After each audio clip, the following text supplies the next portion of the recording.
انطعتني خل جوالك على الصامت. اي نبغى نسمع القصيده هذه ابو جميل. واحد يقول نتكلموا فيه مجلس يتكلمون عن بعض الحاجات اللي تحصل من بعض الاخوان اللي في الدوائر الحكوميه كذا، يعني خلنا نخليها على المكشوف. يقول اللي تقول السماء وشلون ما تمطر، إحنا نقول القيامة كيف ما قامت. تشوف لك شيء واللي ما تشوف أكثر، سبحان من لا غفت عينه ولا نامت ثم رفع الأمر. للي ينكر المنكر ولا ترك السالفة لا يفرح الشام تزبن ولا ترمر. وإن كان ما تقدر نطعتني خل جوالك على الصامت، أنت تلوم الزمان وحظك الأقصر ودنياك.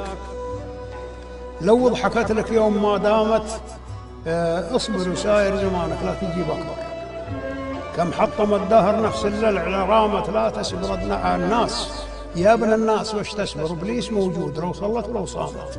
انصحك بالصبر وانا ما قدرت اصبر من كثر ما اشوف ثبدي بزع الحامت. وان كان ما تكشف العله على المجهر انطعتني خل جوالك على الصامت.